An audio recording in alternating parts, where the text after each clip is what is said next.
Great tribulation as unprecedented suffering.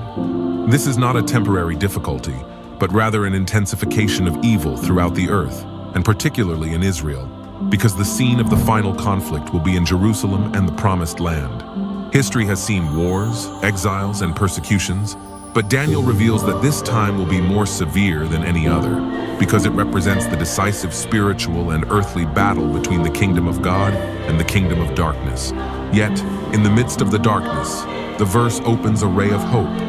But at that time your people will be delivered, everyone who is found written in the book. This statement is fundamental because it teaches that liberation will not be for everyone in a general way, but for those who are written in the book of life. Here the language of Revelation resonates, which states that only those names written in the Lamb's book of life will find salvation.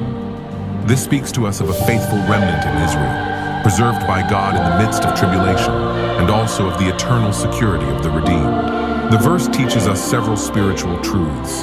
Lamb's book of life will find salvation. This speaks to us of a faithful remnant in Israel, preserved by God in the midst of tribulation, and also of the eternal security of the redeemed. The verse teaches us several spiritual truths.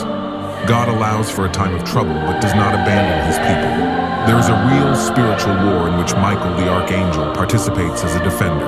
And true security lies not in avoiding tribulation, but in being written in the book of life. For Israel, this means that despite centuries of suffering and rejection, God has not cast off his people, but has reserved a final deliverance for them.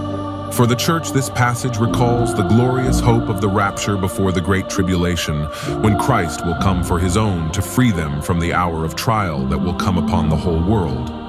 This is the blessed hope that sustains the believer. To be transferred to the presence of the Lord before the announced time of trouble is unleashed upon the earth. Theologian John Walvoord warned,